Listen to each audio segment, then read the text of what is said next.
Fiona Sutherland is the director of Mindful Dietitian and Body Positive Australia. She's based in Melbourne, Australia. She's as well a yoga teacher and a mindful eating and eating disorders specialist, and has co-created together with Lynn this 31 journey of mindful eating designed to educate, inspire, designed as well to have fun and to enlighten us. This path has been wonderful, Fiona. Thank you very much for being here today with us. Oh, Cuca, thank you so much for inviting me and having me. It's just such a pleasure to be here with you. Yes, we're here to be enlightened a little bit more about how can we take compassionate care of ourselves beyond food. And the 5 different areas that we have highlighted that can help us doing that are physically, relationally, emotionally, mentally, and spiritually. And because you're a yoga teacher, I think you can help us a lot, enlightening us on how can we relate to our bodies or physically take better care of ourselves. So how do you think we can compassionately relate to our bodies in a better way? Well, and thank you, Cuca, for inviting me to speak about the physical nature of how we can take care of ourselves, particularly through moving.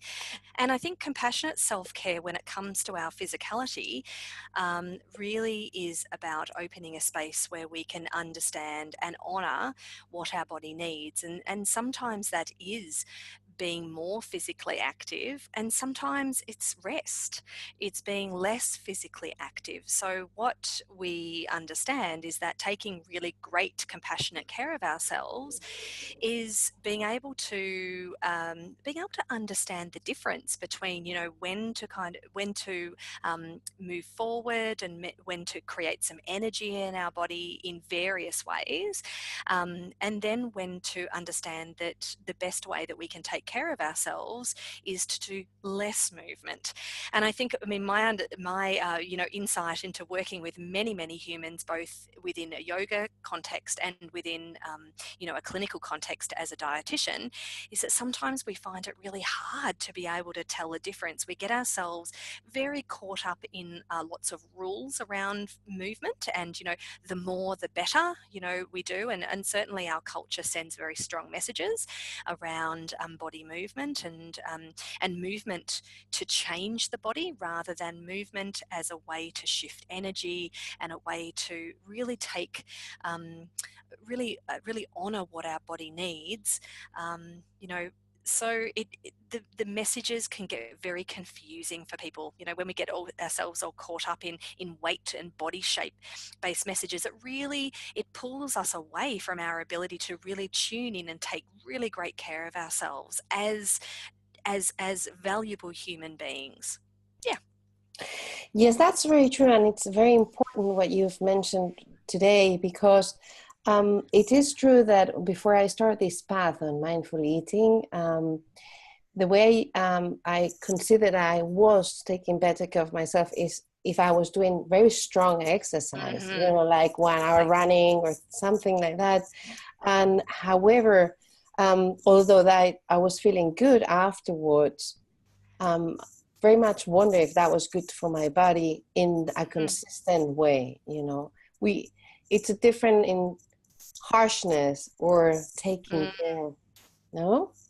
Yeah, that's exactly right. So it is like other areas of mindfulness, and particularly taking a self-compassionate approach is the wisdom to know the difference, and that's part of all our paths of growth, is then being able to honor what our body needs whilst also understanding the strong messages that exist outside of us in our culture, which very much influence the way that we that inform the way in which we treat our bodies through movement. So yeah, I've learned a lot through my yoga teacher training and through my my studio-based work with various people, and it is Yoga philosophy is a really beautiful match for mindful eating, actually, and it really invites us to be more integrated between our mind and our body, and encourages that flow of energy so that we're able to more deeply understand the needs of our body,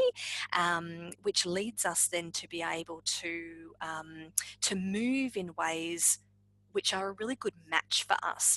And as we would all experience, and you would experience this too, Chuka, that some days we feel like we just need to shift energy a little bit, and sometimes we might choose walking, or some days we might choose something a little bit more vigorous, just depending also on the capabilities of our body. People who have some physical disabilities, it's not possible for everybody to move in the same way. But the beautiful thing about yoga is that, or the beautiful thing about the style of yoga I teach, is that I try and make it as accessible to all bodies as possible. So smaller bodies, larger bodies, bodies who are experiencing pain, who have disability, all different body experiences. We can all, the great thing about yoga is, well, the type of yoga I teach is that all bodies are welcome, and they are valuable and worthy.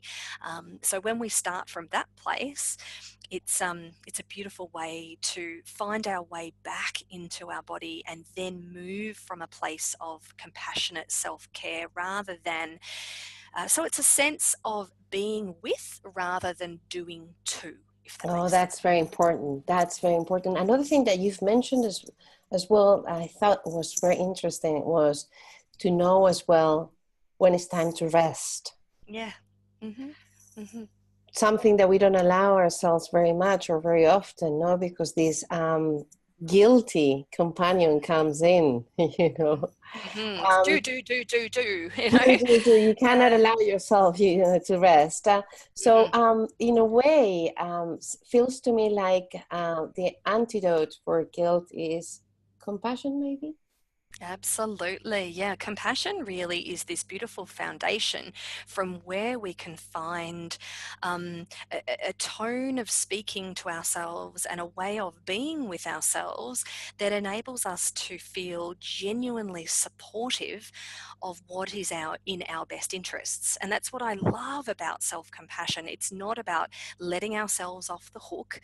It's not about, not caring. In fact, as you know, Chuka, and many of our listeners will know, it's the opposite. It's actually a way of deeply caring for our own well-being. And so, Mhm. when that comes to body movement, it invites us really, to understand what is in our best interests, taking into account whatever's happening for us, the degree of busyness that's happening in our lives, or any illness, or any disease, or just anything that's happening for us. Mm.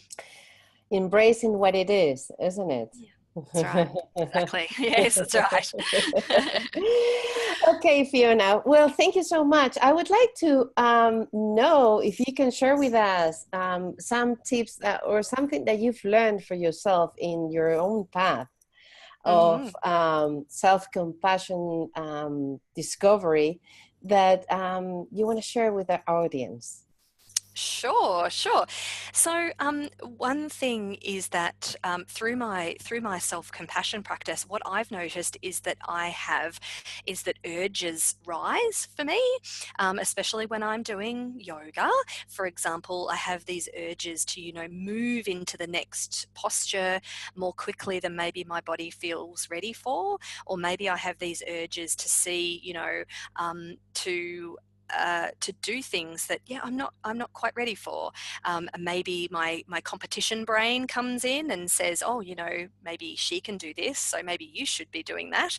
So what I've noticed through developing my self-compassion practice is to be able to what I call keep my eyes on my own mat, and pay compassionate attention to what I need and the shifting of my own body, and to be able to notice the urges to do, maybe move a little more quickly, and to be able to just kindly remind myself to just slow down a little and be with my body in this moment, and just be curious and notice things as they're shifting. So yeah, that's what I notice. And still to this day, it's, as you know, it's not a perfect path, and we're students forever, Cuca, are we not?